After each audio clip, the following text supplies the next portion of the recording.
And welcome to Live from My Drum Room. Before we start the show today, this morning I received the sad news of the passing of my friend Clem Burke. Clem's incredible and unique drumming, sound, and style were integral to Blondie, the Romantics, and so many other great bands. So I'd like to take a moment to remember Clem and the indelible contribution he made to drums and to music for over 50 years. May he rest in peace. Here's to you, Clem. Great, great guy. So today we're celebrating a dear friend that I had the honor and pleasure of knowing and working with for over 20 years. I'm talking about the great Ralph Angelillo.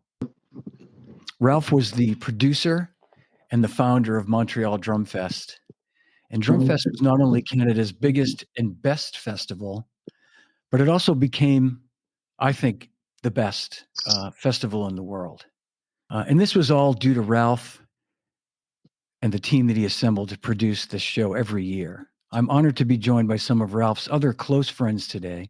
So please welcome Benny Greb, Kirk Covington, Suzanne Morissette Cruz, and Jeff Knowles. And here they are. Hey, thanks everybody. Thanks for being here with me, everybody, and thanks for your patience as I got a little emotional during the intro there for a second. Just thinking about Ralph and thinking about all the years we've all known him and all the great times we all shared with him. So that's great. Yeah. Thank you, guys. And I'm going to get to talking to all of you in just a moment. But what I thought we'd do to start the show, I want to continue first and just read a little something here. And this is going to be probably all you hear from me all day, because this is about Ralph, and it's about heaven. I'm so lucky to have you guys here with me today as guests. So I know people want to hear what you have to say, but I'm going to just take a moment and read something that I prepared, my history with Ralph. So through Zildjian, I was one of the early supporters or sponsors of Drum Fest, beginning in 1994. And over the years, I watched the festival grow, evolve, and blossom. There was so much heart and soul at Drum Fest. One of the things I loved about working with Ralph was his openness to having undiscovered drummers on the bill. He loved the idea of famous drummers playing at his festival first. He loved those bragging rights, and to him, they were like bragging rights, and I love that about him. One such drummer, Tony Royster Jr. in 1996. When I suggested 12-year-old phenom drummer Tony Royster, Ralph was in, and Tony stole the show that year. Rick Van Horn from Modern Drummer contacted me after that performance and asked about having Tony at the 1997 MD Festival. And a couple of other drummers that come to mind that got their start at the festival were Tommy Igoe and Dave DiCenzo. They became festival favorites and, as I like to say, returning champions at Montreal Drum Fest. Every year, Ralph and I would meet at Winter NAMM in January and discuss ideas for that year's festival in November. And as the festival grew and more companies wanted to get involved as sponsors, including my competitors, Ralph never forgot that we were one of the early supporters. He was loyal and he was ethical, and he treated my artists with respect and appreciation. I retired from the drum industry in early 2013, but Ralph continued to invite me to Drum Fest, and I did go in 2013 as a civilian. And not surprisingly, Ralph extended the VIP treatment as if I were still a sponsor. I never made it to Quebec City, not because Ralph didn't extend an invitation. I started doing this podcast in 2020, and in 2022 and 2023, Ralph and I were in contact about him being a guest, but we just were never able to make it happen, unfortunately. And lastly, I just want to say that Ralph's brother, Perry, who I know will be watching this, is unable to join us today, but he sent me a beautiful email. I won't read the entire email message, but I do want to share this one point that Perry made on this email, and it brought me to tears. Ralph never said anything negative about anyone. That's the way he was. But when he genuinely liked a person, he would let me know. And you were someone whose name would pop up often because he considered you a good friend. So Thanks, you guys. Trying not to get too emotional here. So welcome, my friends. Thanks for having us. Yeah, thank you. Beautiful. Yeah. If you'll permit me, I'm gonna just continue on here for 1 second, and I'm gonna just play a short video. The folks at Drumeo, Jared Falk, were kind enough to let us have a video that they did as one of the producers and sponsors of Drumfest in later years, and I'd like to just play it. It's a couple of minutes long. This great video that they put together. I've been playing drums for around 20 years now and teaching online for around 15 years. And I've really gotten to know drummers, sent hundreds of thousands of messages throughout these years. And drummers are really interesting. We always go to these events like master classes and clinics, and we do these drummer hangouts. Drummers are just a very unique bunch of people. And when I talk about all these events and all the things drummers do, I can't leave out drum festivals. Drum festivals are one of my favorite things. My first drum festival was when I was 15 years old. And you really can't talk about festivals without talking about Ralph Angelillo. I'm Ralph Angelillo. I'm a producer of the Drumfest International Ralph Angelillo.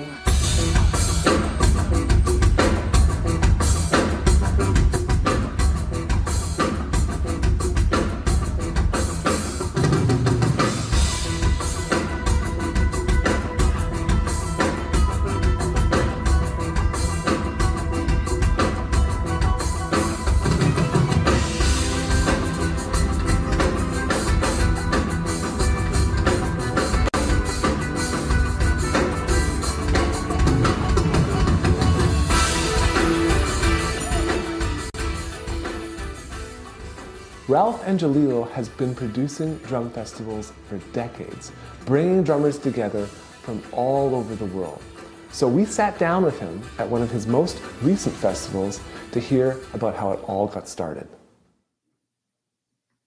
I decided to lease a hall, a beautiful hall in Montreal in 1993, and we produced the first festival, which was called the Montreal Drum Fest, of course.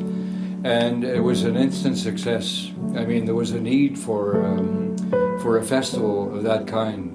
So we just built the festival for 21 years, because you start over every year when you decide to have a festival like that. It's the same work every year. It's just because you have a whole bunch of new artists every year. The important part was, for me, the fact that we don't have grants, government grants, and so on. I had the sponsors with me. And from day one, maybe 5-6 major sponsors that I won't mention, because there's so many of them today. They said, "We're there, Ralph. We're going to bring in, what's his name? We have this drummer and this drummer." And I said, "Let's do it, So the first one just went off. We didn't have a full house at that point, Then people started talking. Second year was full. I wanted a mix of the educational component and the performance.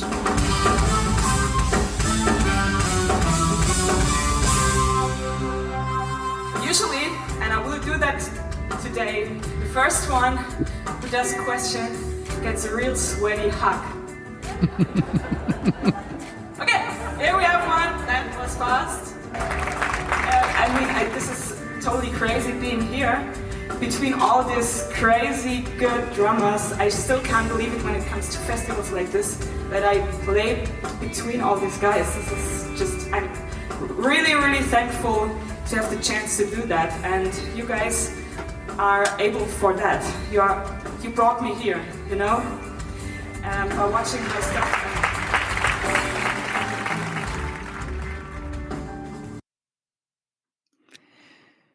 All right. So welcome back, my friends. Thank you for being here today. Benny, Kirk, Suzanne, Jeff. Who wants to jump in first? I have no.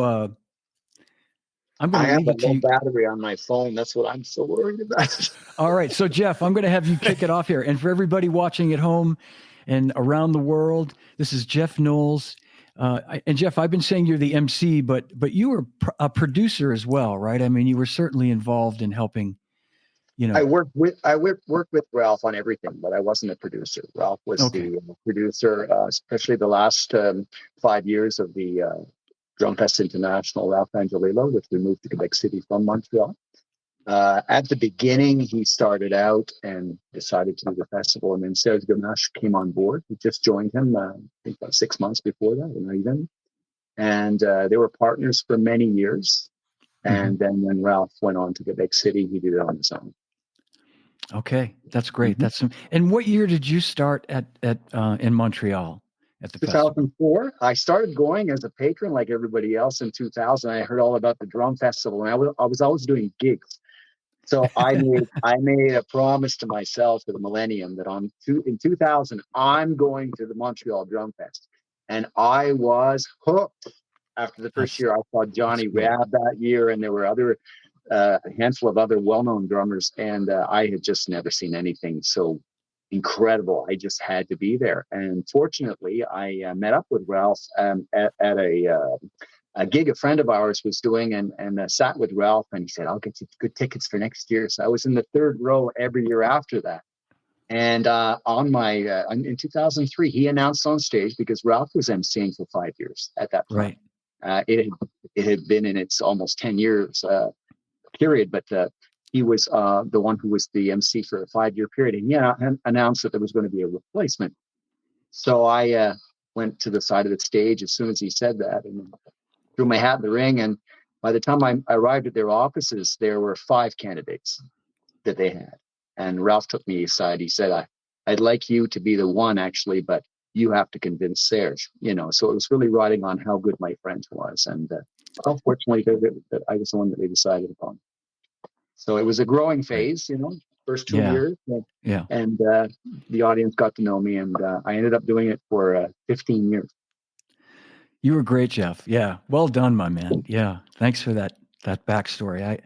I just remember going the first year that I had been going since 94, and all of a sudden there you were one year as the MC, this handsome man, no offense to Ralph, but this dashing MC up there. And I'm sure that took a lot of pressure off Ralph too, because he was, man, I mean, I just want to say this too. And I know I said I wouldn't talk after I gave my long-winded introduction, but the other thing from a sponsor standpoint that was so amazing about Ralph is he was so calm and cool all the time, even if something was going sideways backstage, and I'm sure there was, and he was dealing with it. You never knew that.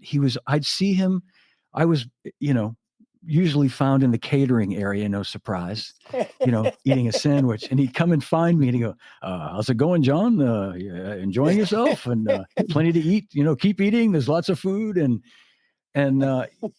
somebody on the walkie-talkie would say, "Ralph, we need you over here for something. Yeah, I gotta go," but he was so just cool. And by the way, I have to say hello to his daughter, Catherine, who's watching right now. Catherine, so good to see you. We all send you our love. But anyway, I'm sure my point to all that, Jeff, was I'm sure that you being there really took a lot off his shoulders that needed to be taken off his shoulders. So good job. Gave him a chance to be able to actually spend time with everyone at the festival after all the work that he put in over the years. Yeah. Yep. Finally got the hang. Yeah. So Benny, you were telling me off camera, behind the scenes, as we like to say in the business, that the Drumfest, Montreal Drumfest, was your first festival, right? It was kind of your first big break, so to speak. Yeah, it was first of all, thanks for having me. It's good to be in this company.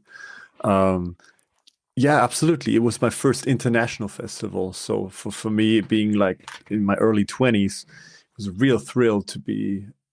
And I was actually pretty nervous, and it really didn't make any sense to me. I've never been in Canada before in my life.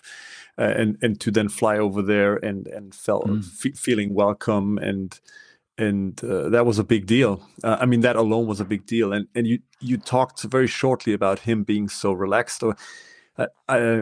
I really want to add to that he really felt like a host. Very often we say, oh, he's the host of this thing, or he organizes this thing. But many hosts become sometimes organizers or hassling people to stay on time or whatever. But he really felt like oh yeah, they're well, I so actually this took that picture. I actually took that picture. yeah, this is in 2020 actually. This is actually the last time I saw him. This is the last time I talked to him, and actually this is the moment. So we're jumping. Well, I have to say a couple of things before that. Yeah. But leading up to this, so this was also a very important moment for me. But I'll tell you in a second why. But so the 2005 was really, I think, really my. People often ask me like, what was kind of a little breakthrough or a kind of a really a step in your career? And of course, to artists, it usually feels like a very slow, steady thing anyway. But this was in terms of recognizability and things getting in motion, very, very important, way more important than I would have anticipated. And I think it was also due to the fact that, like you mentioned it as well, Ralph really welcomed and was actually proud being a curator of new talent. He really wasn't only a guy of being like, okay, companies, give me someone who will fill the seats. I mean, this is, of course, part of the game, and you have to fill the seats somehow. But I think Ralph, over the years, filled the seats because people trusted his choice and his curation of getting people there. And although you didn't know a bunch of names maybe who showed up, you were like, oh, I bet they're good. They must be good because Ralph had an eye on that and kind of was so that was really special and remained special as far as I'm concerned in the drum festival world. And so he had a real, like a guy in a museum, who really selects like the things that he wants to have displayed with a certain quality, and so that was amazing. And it was also at a time where I then had a friend with me who filmed that stuff, I put it on my website back then, and then it got stolen and reposted on this website I haven't heard of before, which was called YouTube back then. It was super. I've never heard of it before, and then I looked up, and someone stole it and uploaded it there. And it was actually an important part of. It became kind of a calling card, like this first Montreal Drum Festival that I played when I was 25. Shitting my pants, to be quite honest, like super nervous on stage, playing like I had too many coffees or something. I was like, no, I was there as that fast year. as Kirk Covington, I was like, I was there that year, Benny. You killed it, man. Everybody was talking about you that year, man. It was like you said, that was the beginning. I wasn't sure what year that was, but I remember seeing you for the first time and going like, oh my God, and who is this guy? Like, no, thank you. Yeah, because of my nice accent. It went viral. Yeah. Oh yeah. And because of your nice accent, exactly. Yes. Yeah. No, but I love hearing this because what you said is so true about. I just to reiterate it only for a moment and say that Ralph was so comfortable, in his own skin, and he knew that, like you said, there had to be he'd like to have a couple of those, sort of bigger name guys that were sort of like the I won't say anchors, but he was so open to having new talent and knowing that people were going to be there. It got in the festival, like you say, it got to the point where after a couple of years, people were coming because they knew, even if they didn't know the names of the drummers, they were going to be really good. You'd never leave there going, I didn't really like that guy or that girl, And speaking of girls that we like, I'd love to hear from Suzanne because a fellow Canadian who I've known who you are for a long time, but I'd love to hear about your experience with the Drum Fest. First, thank you so much for having me. This is such a special,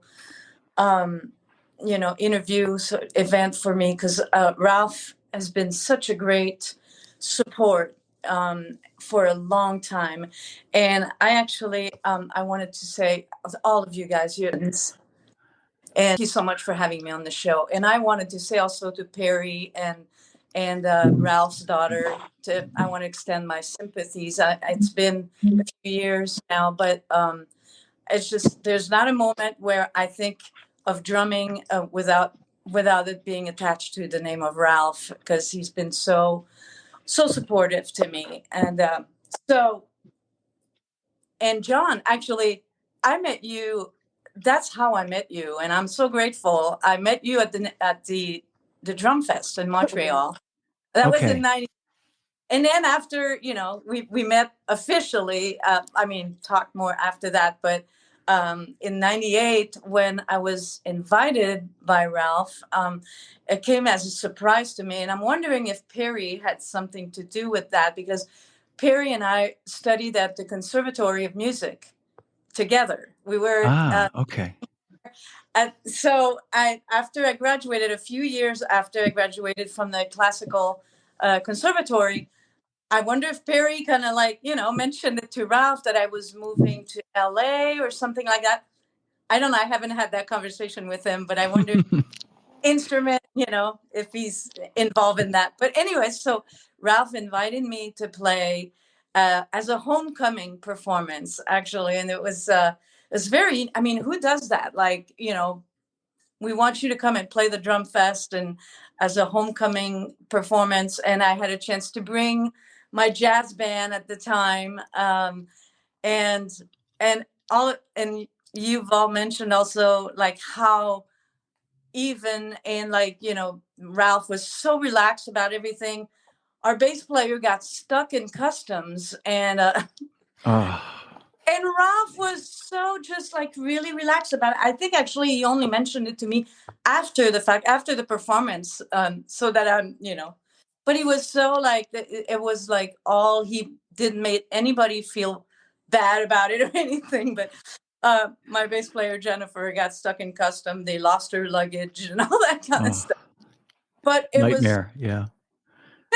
But it was such a great experience, and that started an incredible friendship with Ralph. Every time he would come to the NAMM show, every year when he'd come to the NAMM show, and with Jeff actually, we'd go to dinner, Italian restaurant with Ralph.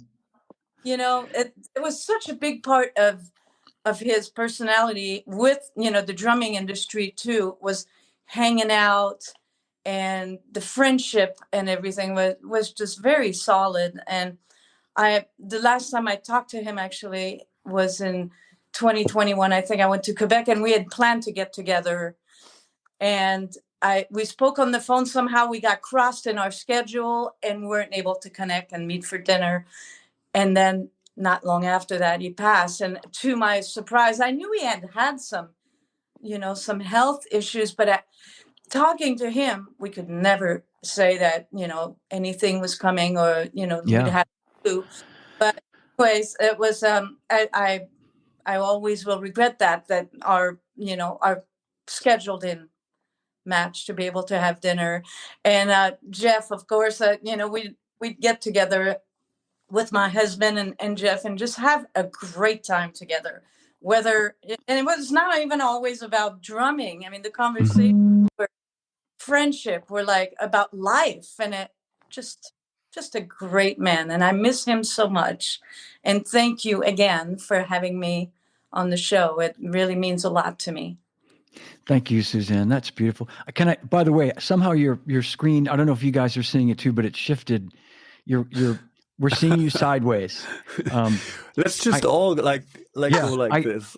I like it. It's like she's doing Pilates or something. That's cool. We've had, for everybody watching at home, we've had a few tech challenges today, and it's probably because I'm using, it could be this new format. Yeah, we don't want to get into that too much. Maybe that's good for my hip, huh? It could be. It could be. Oh man. Oh boy. Oh man.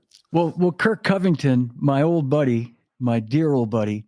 I recall you being in one of the early festivals, like mid 90s, maybe. Am I right about that? Or I can't even extrapolate on what they've already said to the point that meant what it meant in my life and career because I picked fusion. Okay. And the greatest time and exposure and experience to feel like you're one of the folks was Ralph. Yeah. And it started, man, with Tribal did the Montreal Jazz Festival, like 90, maybe 91 or 92. But we went up to Montreal and we did the band vibe. And I don't even remember then. I didn't know Ralph. I wasn't sure in hindsight. And then I went up there with Willis and did the Montreal Bass Festival at least twice. And at that point, Ralph and I hooked up, I connected, but I got to be there at the very beginning to see what Bernie and Suzanne and everybody has talked about, and Jeff, for gosh sakes. But Ralph, if I only got to do one string of festivals in my career, I got to do it. Yeah. Yeah. And it's like, I have to add an anecdote. Suzanne mentioned one of the tales where someone got jacked with customs.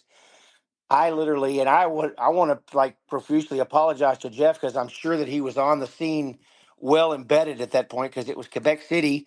Ralph again invited me back, and I don't want to use the word victim, but the crap that came my way was I was physically unable to get on a plane. I'll never forget this as long as I live. I was ready. You know me, Johnny D, man. It's like, I'm not some Bernie Greb where you have all this fantastic, incredible shit together. And it's like, what's he doing? You know, I usually just show up and jam. But I had actually prepared and I wanted to go up to Quebec City and I got jacked. Didn't. I tried to get this thing called a VIN and I went through a scene and you were there, Johnny. You kind of remember this, and Bernie. Yeah. Yeah. And I'm sure Jeff, but it's just the way life happens because I got all the other stuff. And Ralph, you talk about being cool, calm, and collected throughout everything. Yeah. It's ridiculous. When I was on the phone with him that afternoon, when it finally became apparent that I wasn't going to make the gig, hey man, is there somebody in Quebec City that could sub for me on the show tonight?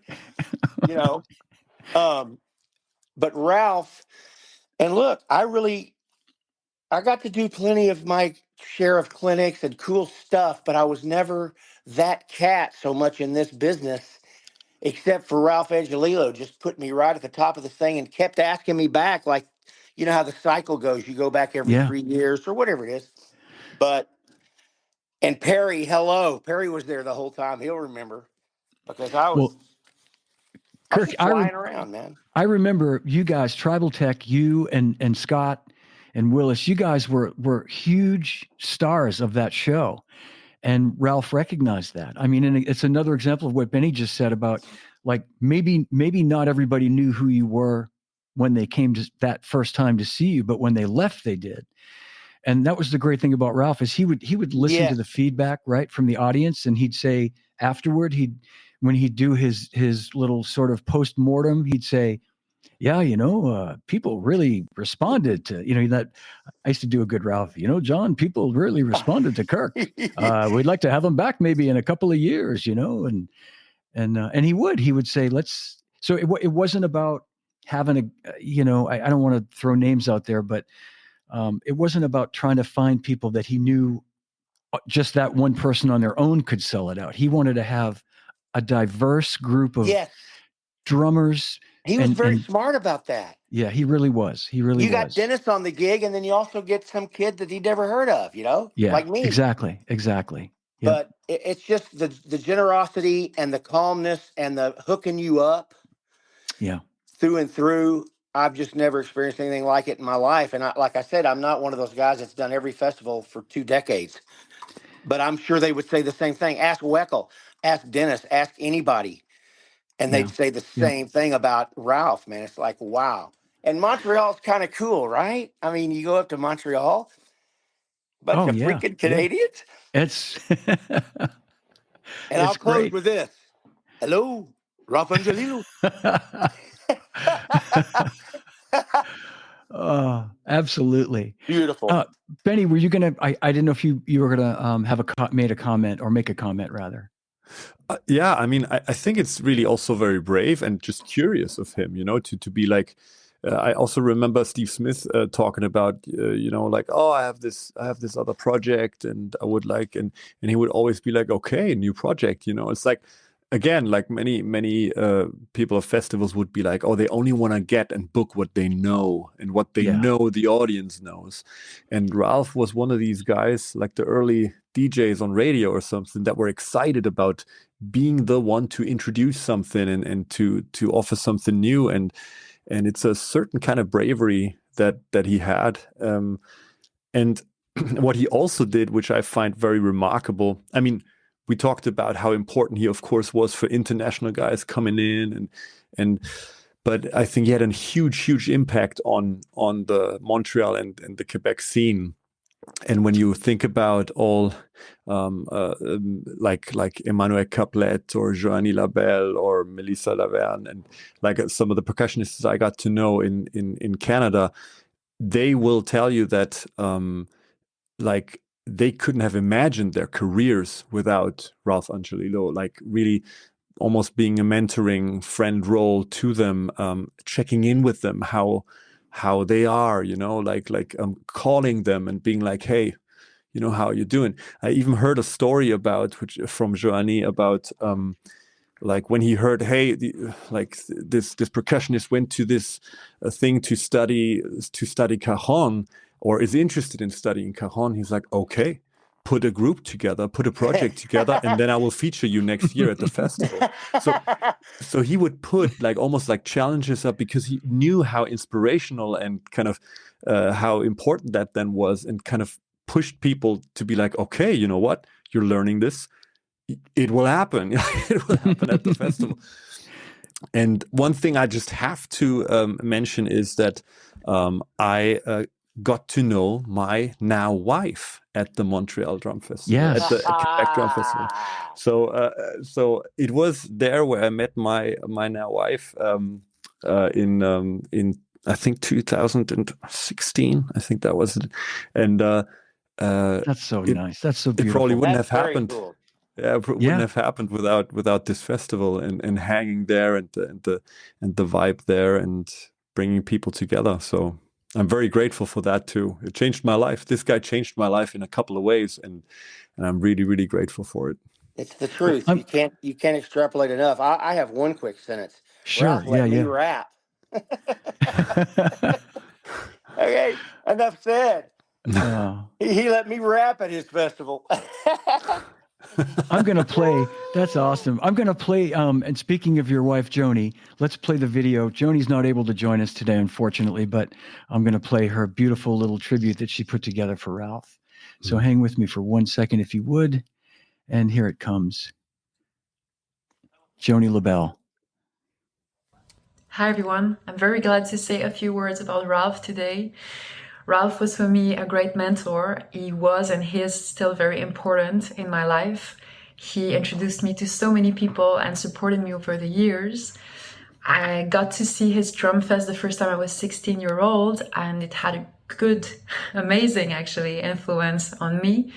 All these international artists mixed with the local artists that were there. Also newcomers and established people. It just made me, and I think a lot of people, dream about the possibilities of this art and also the career possibilities. Later on, I got to meet him personally, play more and more at his festival. He was always super supportive, welcoming, introduced me to as much people as he could, I think. And I got to play with him one time with his band, the Megatones. It was wonderful to see his joy about the playing and also about hearing others play music. Great music lover. So yeah, again, I think what I want to cultivate from Ralph is his openness, his generosity, and his passion for music. So I say thank you, Ralph. I love you very much. Oh, that's so beautiful. So beautiful. Yeah. Fantastic. Yeah, thank you, Joni. And you mentioned Steve Smith also, Benny, and I'm going to just play quickly a beautiful message that Steve sent. Hang with me for 1 second, if you would. Our dear friend Steve Smith here, talking about Ralph Angelillo. And I loved working with Ralph. He had a beautiful, generous spirit and was quite adventurous in his programming of the drum festivals.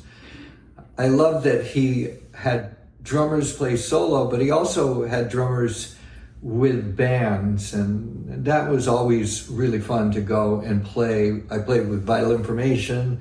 I played with Vinnie Valentino and Tony Monaco organ trio. So there was various ways that he would organize the drum festivals, which were super fun, very multi-directional and eclectic, very lovely man, and I miss him. So lots of love, Ralph Angelillo. Excellent. Yeah. Wow. Did everybody see Steve last night broadcast streaming? Oh, no, but the he Vital Trio from Hitcore. Hitcore. He told me he was doing that. He texted me. Burning. Yeah. So good to see Steve, man. I was 16 and he was 19, playing with the Lynn Viviano Big Band behind the Stan Kenton Big Band at the Springfield Clinics. And I'm a 16-year-old kid, and he's doing that.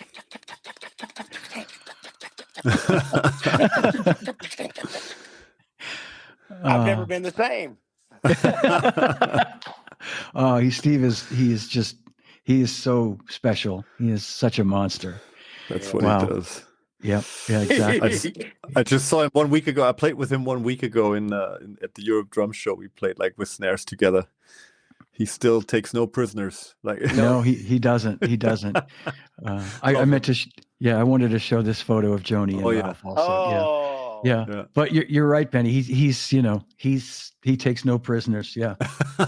He will show no mercy. Oh man, it's amazing. Yeah. They did 2 Journey tunes, and I left the room mad. I said, "Man, that's not Can't Stop Believing." That guy he's playing with, Manuel. Of course, it was Jonik, but it was just a great trio, man. Speaking of Steve. Yeah. Yep. And Steve and Ralph, that's almost the first 2 guys I saw when I showed up. You know, he was one of the cats that was the big shot guys that you get in, and then there's all this guys that are newcomers, and it's just incredible. I remember Steve being at one of the early shows, maybe 94, 95, for that exact reason. It was, he wanted to have sort of a headliner guy at the end. But, and I want to give a shout out. There's a bunch of friends, Canadian friends watching. Jean Nadeau, for example, my very good friend. And, from you could call it a selfish standpoint, but from a business standpoint, Ralph being at that festival every year allowed me to meet a lot of Canadian drummers I probably would have never met otherwise. And like Benny was saying about meeting his wife, I got to meet Jean and Dominic Messier and Denny Corshane and just a whole bunch of really great Canadian drummers that I brought on to Zildjian and it was every year I'd see these guys and we'd hang out and we'd have dinner and Alain Perron. Yeah. Hello. It was just a great opportunity. Did you marry them? That's the question. I didn't. That's just the level of commitment. That's just the level of German commitment. Bernie took it all the way out. I didn't. But I will say almost as good. I got to know my wife very well from her going to that festival, being Vickford's daughter and Kelly, and I will say also Kelly reminded me just recently that when we got married in 2001, Ralph sent us this beautiful gift. It was grappa glasses, a bunch of different sized grappa glasses, and we used them a couple of times. We don't drink much grappa these days, so but it was he was such a thoughtful gentleman. let's don't talk about drugs on this show, man. No. Hey, No. Joe Zawinul, sir, your Austrian friend, and Grappa. Suzanne, your camera is perfect again, by the way. Yeah, Oh, Suzanne, yeah. you're perfect. You look perfect. I'm going to play another video. We have so many to get through, and I want to play this video from Horacio Hernandez. And I reached out to Horacio, and he was the first one to send this. Hello everybody, Horacio El Negro Hernandez here, taking a minute to remember my dear friend Ralph Angelillo, drum guru, creator of the Montreal Drum Fest and Quebec Drum Fest, a man who put together many drummers from many different cultures, an exceptional human being. You will be always remembered, Ralph. We love you,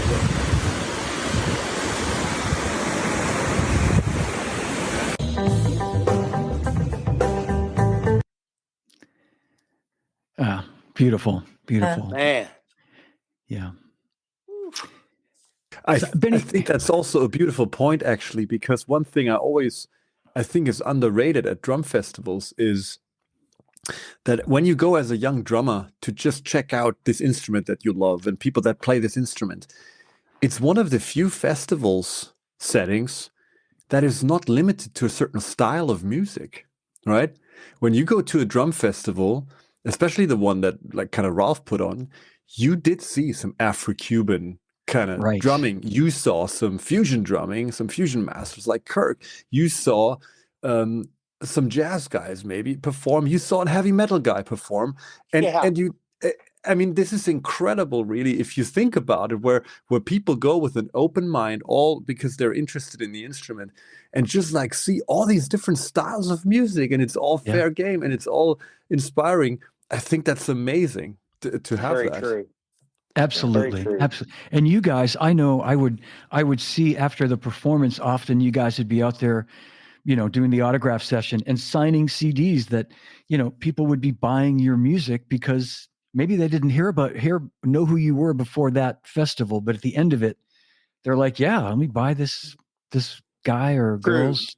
Yeah. I always signed Kirk CDs. I gave them up.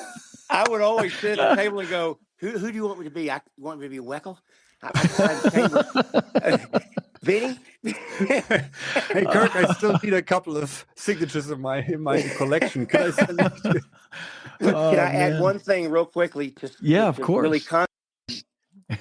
the greatest thing about all of our lives, I think we'd all agree, is that when we're at dinner and we're hanging, it's after sound check or it's after the gig and we're around dinner and we're having a glass of red. That spirit, that was his thing all the time. And that's what we're doing right now, which I really appreciate through technology. Yeah. It took a little bit of, we got to mumble our way, but we're sitting here like Star Trek, man, on our communicators going, yeah, I'm over here on this planet. And we're continuing Ralph's dinner vibe. Yeah, you're right. And you are Captain Kirk, by the way. The greatest thing about all of our careers, I think, is that hang. Yeah, I agree. The hang was second to none. I mean, you could have a fun time at NAMM or no, we're still here, Kirk. Did we lose you? Oh, we might. We hear and see you. We hear and see you. I'm going to take a moment while Kirk gets his tech together to play, speaking of great jazz drummers, and he's watching right now. And I would say this even if he wasn't watching. Let's hear from my dear friend, Adam Nussbaum. Hey, everybody. Yeah. Just want to give a shout out for Ralph. Was very honored to be asked to perform up at the Montreal Drum Fest. It was a great hang, bringing everybody from the community together. And thank you, Ralph. Grateful for what you did. Yeah. Sir Nussbaum. Thank you, Adam. I think Adam might be watching too, which is great. And Kirk, did you get in the comments somewhere, Adam? Yeah. Yeah, awesome. Yeah. If you guys don't mind, we've got lots of videos, so I'm gonna play a couple more just to kind of get ahead of the curve here. A couple of industry friends. Let's hear from Chris Hart from Remo. We all know and love Chris Hart. Hello, my name is Chris Hart from Remo Incorporated. Ralph Angelillo. Can't say enough about that guy. Beautiful guy, beautiful soul, beautiful spirit. Only he's the creme de la creme, as they say. And I so miss him so much. I just can't say enough great words about him. Met him in Montreal Drum Fest many, many years ago. Always giving me good advice. Can't say enough about him. Ralph Angelillo, the gentleman's gentleman. Woo! He's incredible. Love you, Ralph. May your soul continue to rest in peace. Woo! That was beautiful. That was beautiful. Man. Yeah. Yeah. So many great tributes. I'm going to just play a couple more. I don't want to miss any of these or leave out any of these.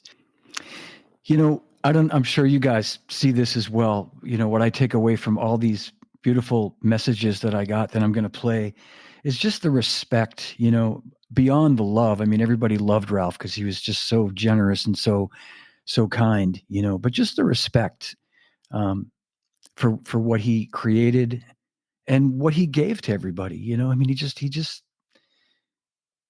you know, I'm going to play my buddy Joe Testa sent a really beautiful message, and I'm going to play that as well. And so here's Joe Testa of Zildjian and Vic Firth, also known as the Fonz. My name's Joe Testa, and my message about Ralph. So Ralph, you know, I think if you're in drumming and percussion, I don't think you're in it for the money. You're in it for the passion. But I think in the case of Ralph, I would say Ralph personified that. Ralph would move heaven and earth to make the Montreal Drum Fest happen. And he did such a great job, and it was all driven by a passion and love. And you couldn't but notice that and have it actually impact you as well. And it made you want to go, even when it was freezing up there. You would still want to go there for the just. It was just a family vibe, and all that came from Ralph. And he's sorely going to be missed. I'm happy to have known him. I feel honored to have known him and been able to just get a little piece of that passion rub off on me, as I'm sure it did everybody else he encountered with. And it was going up there was always like something you looked forward to doing. And it's sad that we don't do it anymore. But I think the whole reason and the draw there was really Ralph and his love for it and his passion for the drummers and for the art of it and just the hang. And it was just so well done. And I think he was a model for a lot of other shows that eventually perked up after him. Yeah. I can't state that enough. But Benny, please, if you want to comment. Sorry. On that. It put one thing to memory as well, which is sometimes it was incredibly cold. When you went up there, it was really impressive. Like, holy moly. Yeah. It can be very cold here. And that in juxtaposition with the warmth inside and the festivities and stuff. But yeah, I think it's, but on a serious note, I think that is very inspiring actually to be like, you know what, when you think about the limited time we all have on this planet, it's quite something to ask around about someone and people say have nothing bad to say and just saying, you know what, there is a person that only did uplifting things and was full of integrity and was full of love and tried to help others, and it's really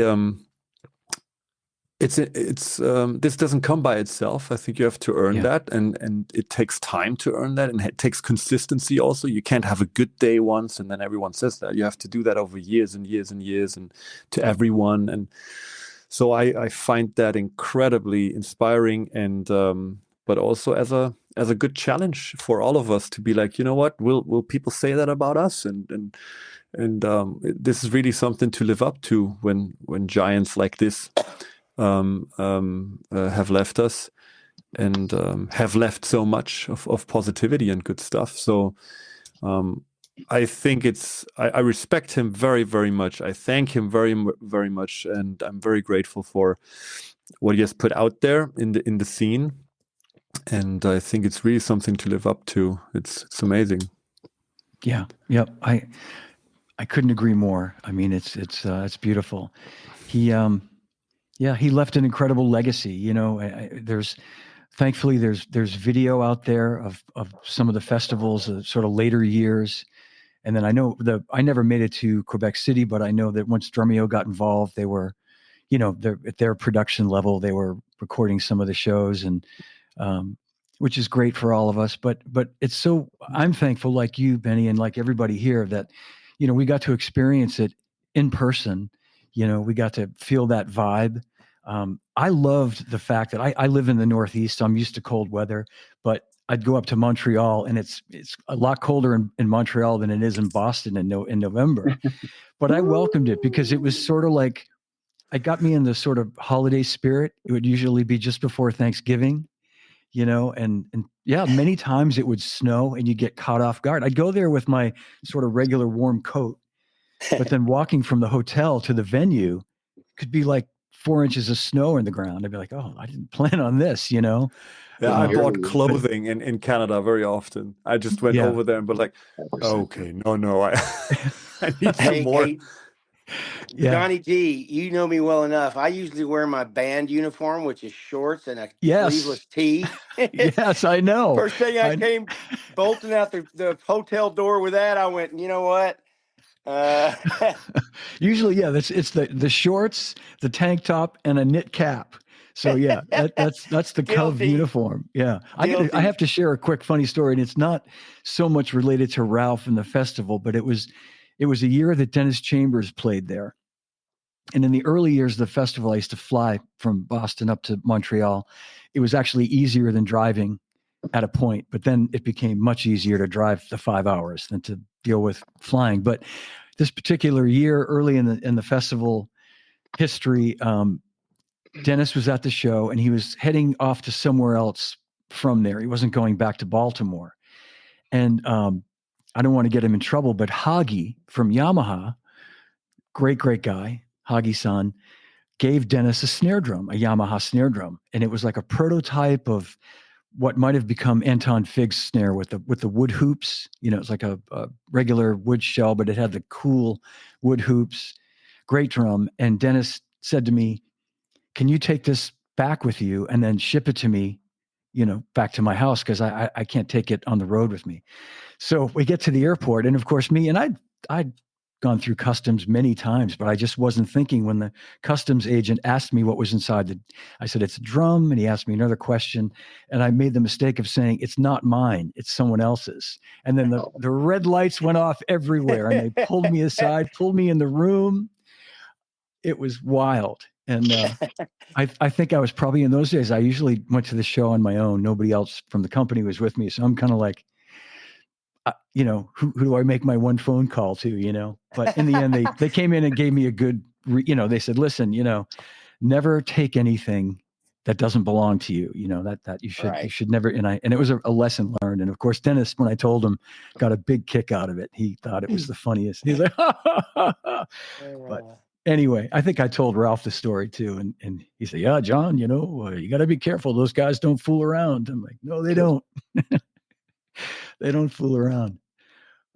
So many great memories, you know, just as we've been getting ready to do this show, I just thinking back, you know, 30 some odd years of just fun times, you know. And one year at the hotel, they lost power. We'd all gone out to dinner, you know, we'd all go for those dinners and come back to the hotel at like 11, and you're just wiped out knowing you got another day of it.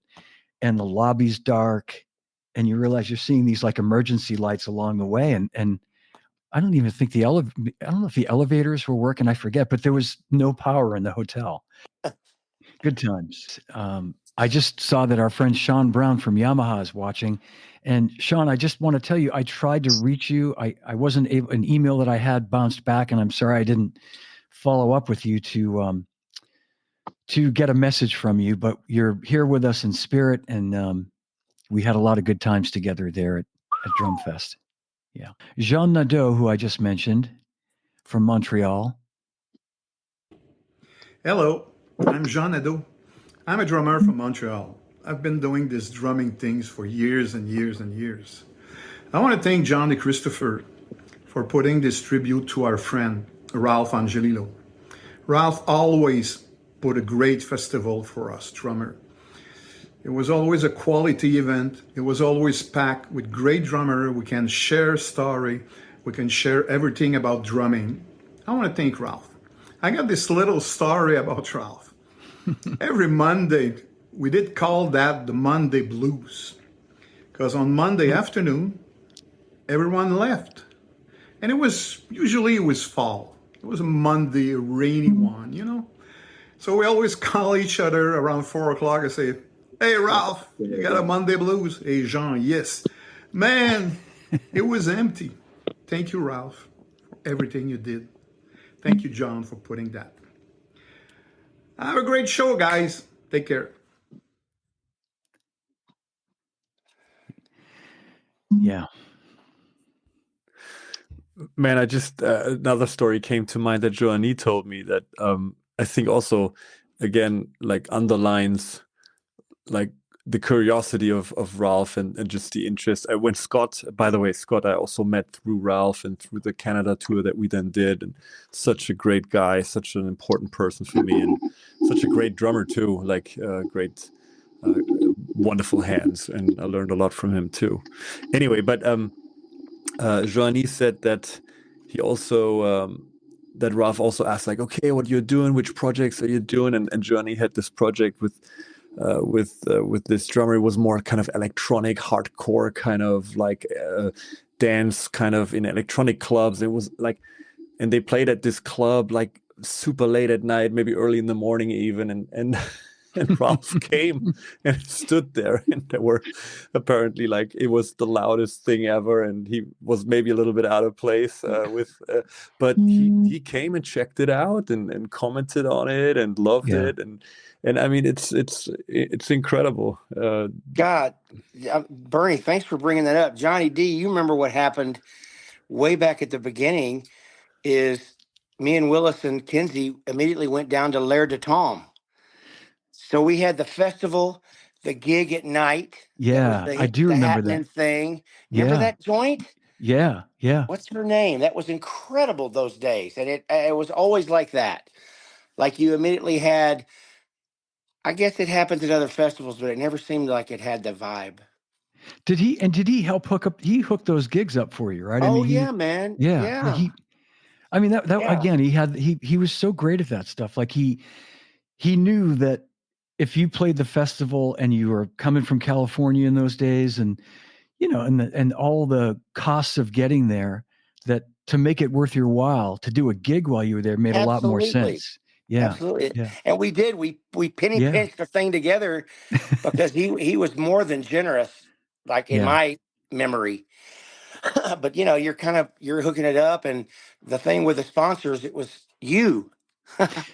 You were one of them, and you were the reason we were there.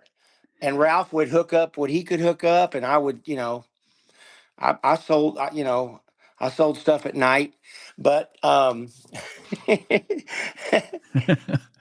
You know, I was going to say. Sorry. Yeah. No, go ahead, Benny, please. Yeah, please. I think Ralph understood these things because he was a drummer too. He played in this band, and he loved to do that. And I don't know how much teaching he actually did. I don't think he was.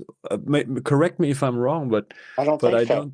But he was really like, you know, in the 60s and 70s, like playing gigs and Johnny D, that Slingerland kit. I posted something about that kit on the main ad. That freaking Slingerland kit he's sitting at, man. That's at Zildjian. He came to visit me at Zildjian sometime in the 2000s, and that's the little section that I was going to say that Zildjian has dedicated to Buddy Rich, and he said, you know, kit, right? Yeah. Buddy's kit, and he said, "Can I get a picture?" But I said, "Of course you can get a picture behind Buddy's kit." And isn't that so Ralph though? I know, like the megatones you brought up, Suzanne. It's like, he's a drummer, man.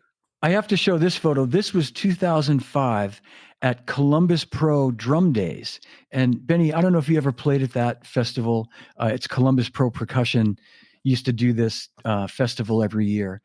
And so Steve was playing there. It was the last stop on our first Mission from Gad tour in 2005, right about this time, Great. April 2005. Yeah. So, and Ralph, had gotten in touch and he said, John, I'm going to come to Columbus to the clinic. Do you think I could meet Steve? And I said, of course you can. Yes. So I took this picture and I'm so proud because this is up on Ralph's Facebook page, and he thanks me for taking this photo. And again, I won't call it a regret, but I'm sad that, Steve was one of the few people that Ralph really, really, really wanted to have at the festival. And the timing just never worked with Steve's schedule. He absolutely would have done it if it had been possible, but he loved this photo and I just yeah. Are you saying Steve never did Montreal? He was never able to do Montreal, just timing wise. Yeah. And he was, he was mind blowing. I know. He was the white elephant, so to speak, of, oh my God. He'd say to me, I'd see him at the NAMM show every year and he'd say, John, maybe this could be the year. And I'd say, Ralph, I will try. Oh my God. I will really try. We could make it happen. And, we'll make it right for Steve. And that was good, JD. And he wasn't. That was a good one. And, I'll say this too, speaking as a sponsor, Ralph was never afraid to go into his own pocket. And I know you guys all know this as performing artists at the show, that if it took him having to come up with, a sum of money that a lot of places they want to rely on the sponsors, but Ralph would say, John, don't worry about the money. I know it would cost, a bit more, but I can come up with something in Yamaha and you and, and he was just a channel, man. No, I used to do it for Ralph. He would get such a laugh out of it. He would. Oh, beautiful. He was. That's beautiful. Yeah, he would get such we'll a make laugh. It happen. Yeah, well, we can do it. But I was just going to say he really just, he was very special, the way that he presented and the way he approached doing these shows and taking care of you guys. Yeah, absolutely. I want to just show one more. Thank you for coming up with this concept. Oh yeah, well, absolutely, and I'll thank Jeff again because he really was the one that sort of pushed it. I had, without him really sort of nudging me, I don't know that I would have been able to do this now. But this I'm going to just again, purely from the standpoint of wow, of just showing my love for Ralph in 2012. Now, I'll just quickly set this up. This was the 10th anniversary of Drumfest. Sorry, 20th anniversary in 2012 of Drumfest. This was October of 2012. I had given my resignation, so to speak, at Zildjian just a week before. Wow. And said that I was retiring, but the company asked me not to announce it. So I went there for all intents and purposes as still working for Zildjian, which I still was. I didn't leave the company until early 2013, but I didn't tell Ralph that I was leaving the company, and I felt so torn about it because he'd become such a close friend. I'd had this award made up to present to him and Serge to congratulate them, and they were so moved by it. I think Jeff might have taken this photo possibly, but they were so moved by receiving this award, and I remember driving home thinking, God, I really wanted to say more to Ralph. I wanted to actually, while I was up there, take a moment and thank him, but I couldn't because I agreed not to say anything. And then a couple of weeks later, it was announced, and it was kind of a missed opportunity. But in any case, wow, this photo just wow, beautiful. Yeah, thank you. And do you by any chance remember like who the artist was, whose drums is that in the background? So Keith Carlock, I think that could be a Gretsch set that he used that year. I think the floor toms are a little Carlock rings a bell. Although Carlock probably played Yamaha back then, right? He was with Gretsch at the time. He had just that year gone to Gretsch because we had done a clinic tour that spring, Keith and I. Right. Sorry, I'm starting to nerd out. I'm sorry. No, that's okay. I'm pretty sure that's Keith's set. And also Stanton Moore was there that year, and I think he played the same same kit. But you did get to tell Ralph soon thereafter, I did. personally, what you'd wanted to when you were actually there. I did, correct. Thank so you. you made it happen. And Catherine is saying is it's in her home office. Amazing. And that makes me feel wow. Yeah. Wow. Really, really good. So yeah, I think he called me when he heard, or we certainly spoke not long after he found out. Yeah. And I can dig what you're saying though, man. yeah. Yeah. He was some kind of business thing gets in the way of a thing. Yeah. Let's hear from Okay, we are making our way through the list here, I'm happy to say. Let's hear from good old Randy Cook. Yeah, there's so many people that wanted to contribute. So let's hear from the wonderful Randy Cook, who's never short on laughs and jokes. So here we go. When I think about Ralph, I just have so many wonderful memories talking to him about drums, etc., and music, etc., the magazines that he published and was the editor of. And of course, years and years of drum festivals, a few of which I was so lucky to be a part of. I mean, he really championed the instrument. There was nobody else in Canada that was creating these platforms to really bring together drummers and showcase their talents and just wow. I mean, and he was so humble about it all. He was happy to be there. He was always just so excited about every event that he was organizing. And I consider myself unbelievably lucky to have been in his orbit and experienced his entrepreneurship and his vision for musicians and drummers in Canada and internationally. He brought the world together when it came to drummers and drumming. And he is gone but not forgotten and will be forever missed. We love you, Ralph. That's beautiful. Yeah. How you doing there, Suzanne?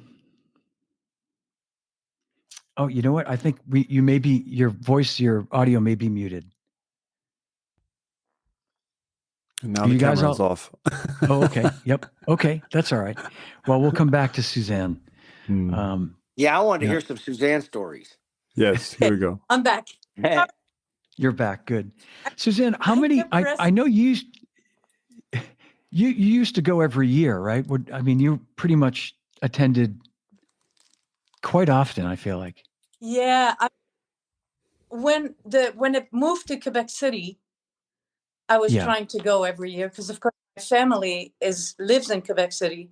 So I was really trying to every year that after it moved there to make every one of them. And I think I might have just missed one when it was in Quebec City.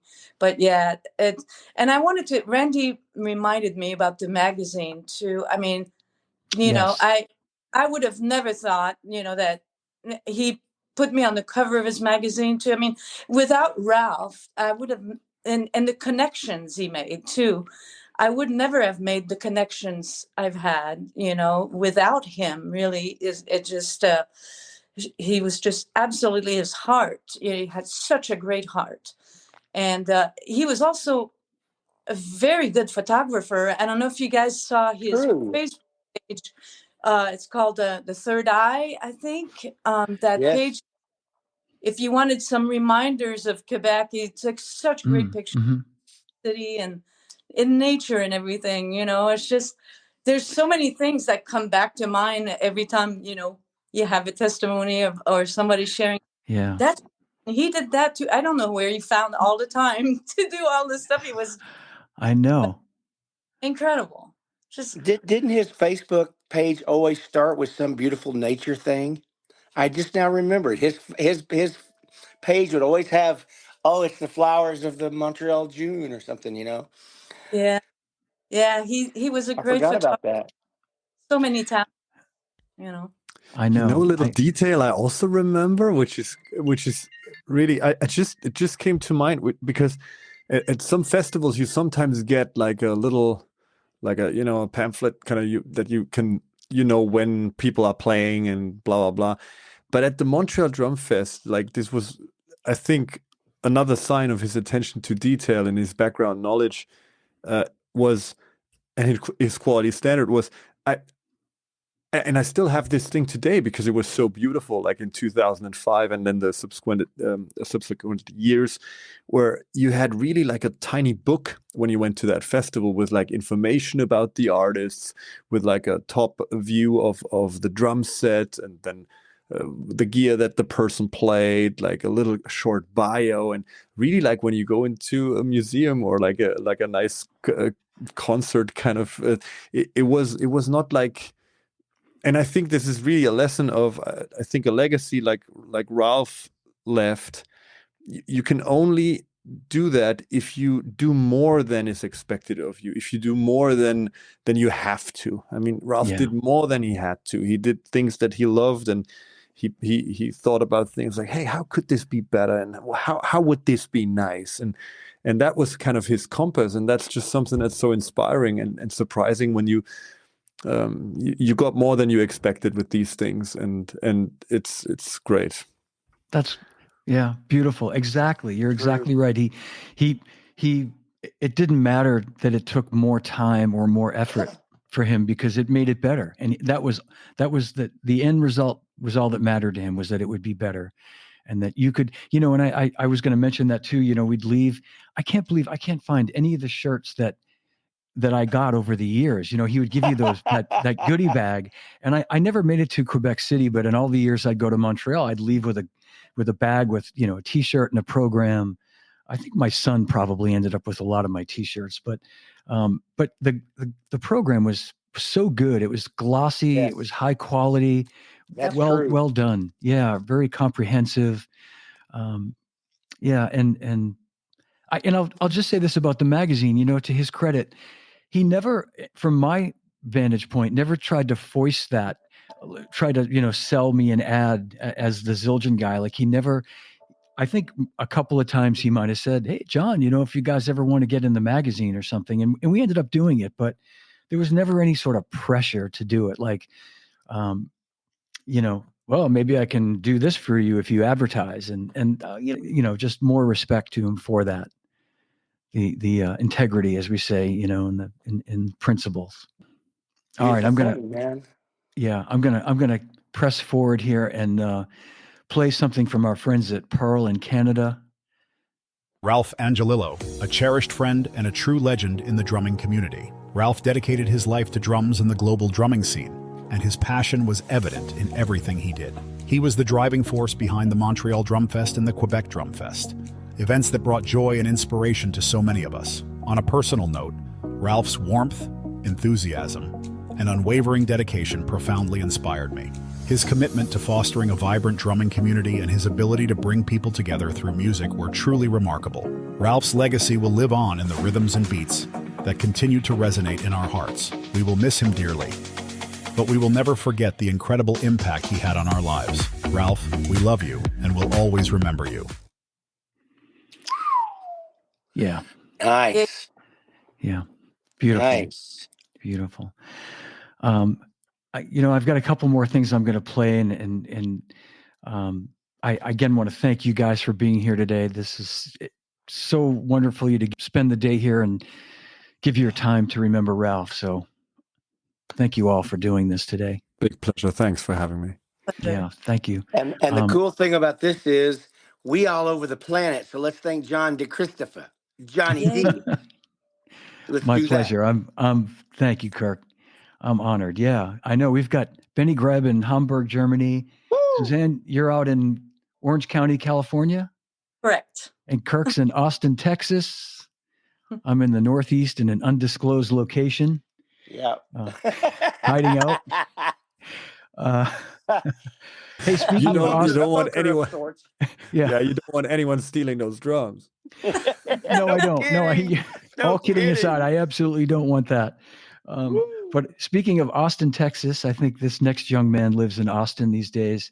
And we're going to hear from our friend Todd Zuckerman, Oh, yeah. who's recently joined your family there, Benny, the Soner family. He sure has. You guys are on the same team. And here comes Todd. Hi, Todd Zuckerman here on the road. John, thanks for including me on this.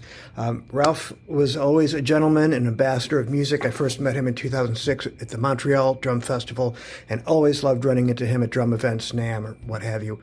What an ambassador for our instrument. One of my favorite memories is when I played the 2018 Drum Fest. Those of us that were left at the bar at the end of the night, Ralph came in and we had this idea that we would pose on the staircase like it was prom night and Ralph was our dad. And it was just a night of belly laughs and hugs and hanging out the way drummers do. So Ralph, you are missed, and thank you for all that you did for all of us. Oh, that's beautiful. There's a guy.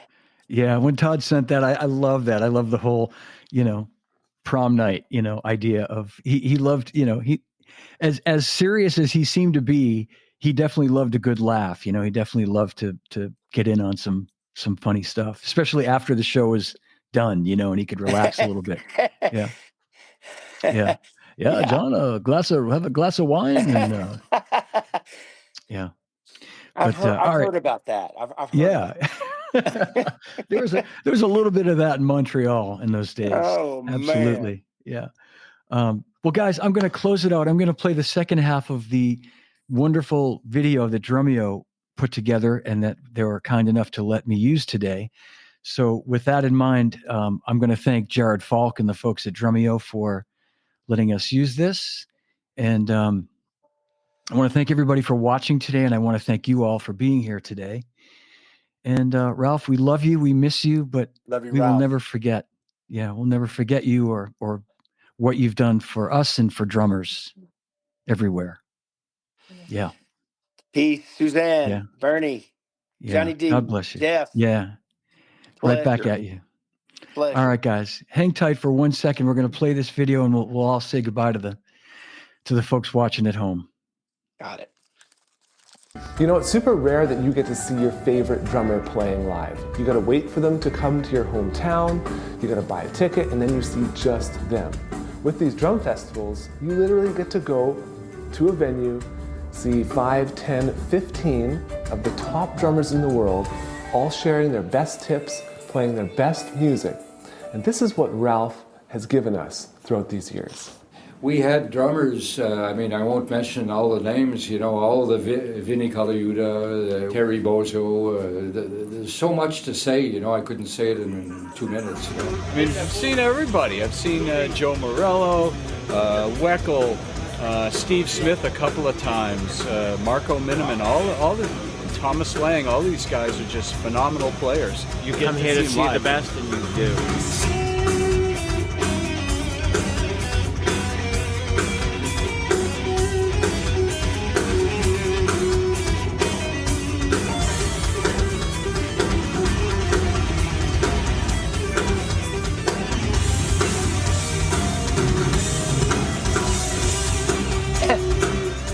Tell you, this is a phenomenal festival. It's in fact right now it's the largest drum festival in North America.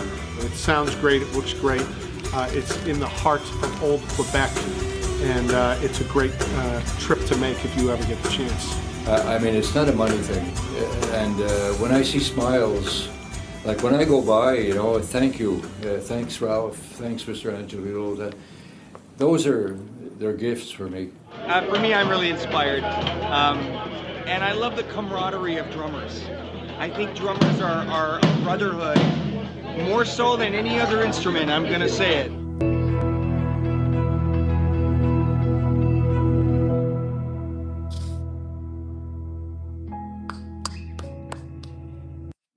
Yeah. Woo! Wow. Fantastic. It's just so great when he says, I love the camaraderie of drummers, and then in the background you right. Yeah. Yeah. Can I just finish one sentence here? I know. That was the, where Randy was standing, in that area where all the exhibitors are and all that stuff. It's amazing. You could hear anything he said, but Exactly. Yeah. that was perfect. That's great. That's how We it all is. know drummers have a special hang. I'd bet on it. Yeah. Yeah. Yep. It's a club, man. It sure is. It goes over all styles and gigs and genres and all that stuff. Whereas other instruments, drummers are like whatever. Yeah, that's Yeah. right. Great. Always has been and always will be. Yes, sir. I think we lost Jeff. I think he was having some issues with his phone being not charged. So He texted. okay. Yeah. All right. Well, I want to thank you guys for being here today. I know it's getting late there in Germany, Benny. So thank you. Probably close to bedtime. It would be for me anyway. Thank you for spending about that. so much time with us. And guys, Hamburg's a night city. yeah, it's a great city. I've only been there that one time when I was there with Steve, but yeah, I You're really welcome enjoyed here it. anytime. Thank you. I will let you know if I do come there. Yeah, I really enjoyed it there. Thank you all so much at home for watching today. We send our love and our thanks to Ralph Angelillo, and I want to send my love and thanks to Benny Greb, Suzanne Morissette Cruz, Kirk Covington, Jeff Knowles, and guys, thanks very much. Hang with me for 1 second. We'll end the stream and we'll all say goodbye. Thanks for watching, everybody. We'll see you soon. Thanks, John. Thanks for honoring this great man. Thank you, guys. Thank you. Hey, everybody. Just want to give a shout out for Ralph. Was very honored to be asked to perform up at the Montreal Drum Fest. It was a great hang, bringing everybody from the community together. And thank you, Ralph. Grateful for what you did. Hey there, Ralph. It's Dave DeCenzo here. I want to thank you for everything that you did for me, starting back in 1999, accepting me as a performer at the Montreal Drum Festival. That was my maiden voyage in terms of drum festivals, and it was a big deal for me. And I always appreciated that opportunity, and also the subsequent support that you gave me, going to bat for me and helping me secure a spot at the Modern Drummer Festival. You were always a great supporter of mine, Ralph, and I always appreciated it. And you were a great supporter of the drumming industry as a whole. And I'm wishing you blessings in the afterlife, sir. Thank you. Hi, everyone. Chris from Sabian. On behalf of all at Sabian, I just want to say what an honor it has been to know and have worked with Ralph Angelillo for so many years. Ralph's festivals became a destination for the world to see and often be introduced to our favorite new artists. Ralph's quiet leadership was inspiring. We're so grateful at Sabian for all he's done for us and to expose the wonderful drum community we have in Canada. He will be missed tremendously. Hi everyone, Rob Wallace here. Ralph was a true gentleman, and I always knew him to be a warm and welcoming soul. I was very fortunate to have come up during an era of great drum camaraderie. I always say the drum world and drum business were the best fraternities in the world. And Ralph was one of the links in that chain. Between his magazine and the first-class drum festivals he ran, he brought a lot to the club. And when you lose a link, you lose a piece of the chain that holds us all together. I feel so blessed to have been around during these amazing times and miss people like Ralph Angelillo a great deal. Thank you, Ralph, for all you did. Hey there, it's Scott from Coast Music Jam Industries up here in Canada, and I first met Ralph Angelillo in 2001. It was after a Zorro Drum Clinic in Montreal. We had gone out for something to eat at an Italian restaurant. Pretty much guarantee there was good pizza on the table that night. And I quickly put two and two together that he was the man behind the infamous Montreal Drum Fest that I'd heard so much about. Fast forward about 3 months, I relocated permanently from Ontario to Montreal, and my first industry event was the drum festival. So I got to know Ralph really well over the years. So many great conversations. Most of them probably took place after major drumming events. I think the guy was at every drum event between Montreal and Quebec City. And I remember when the drum festival moved from Montreal to Quebec City, it just took on a whole new vibe. It seemed much more personal and intimate, maybe less corporate feel, for lack of better words. And I'll never forget standing beside him and the smile on his face when the doors opened at the Palais Montcalm and people streamed in to fill their seats. It was incredible. Ralph was a connective tissue for so many facets of the drumming community, and it certainly expanded outside of Quebec. I can remember standing with him in California at the NAMM show and couldn't get 3 or 4 words in before somebody else would come by to say hi and shake his hand. So I'm just forever grateful for the time I got with Ralph, everything I learned from Ralph, and most importantly, his friendship. I miss the festival, but I really miss Ralph Angelillo. Hi everyone, Larnell Lewis here. Just wanted to share a few words about Ralph Angelillo. Ralph was a major part of the Canadian drum scene. Be it that the festival, the Montreal Drum Fest, actually lived in Montreal, it gave me a chance to see my heroes on stage, and ultimately was one of the biggest parts of pushing my career into the international scene. And so to be able to be a part of the festival and also the magazine, Drums Etc., was incredible. And I am totally honored to be a part of that legacy, a part of Ralph's legacy. And I've gained so much from it. I've learned so much from it. But the biggest thing for me is the connection to the people that I have and all the friends that I've made, all of my heroes that I've been able to meet and not only see in person, but I have really good relationships with now. So I'm grateful for what Ralph has done. I'm grateful for his contributions to the scene. And I just want to say, Ralph, thank you so much. You will always be remembered and always be a really important part of my story. I want to thank John DeChristopher for allowing us to share, and of course, sing a quick hey to Jeff Knowles as well. Thank you, everybody.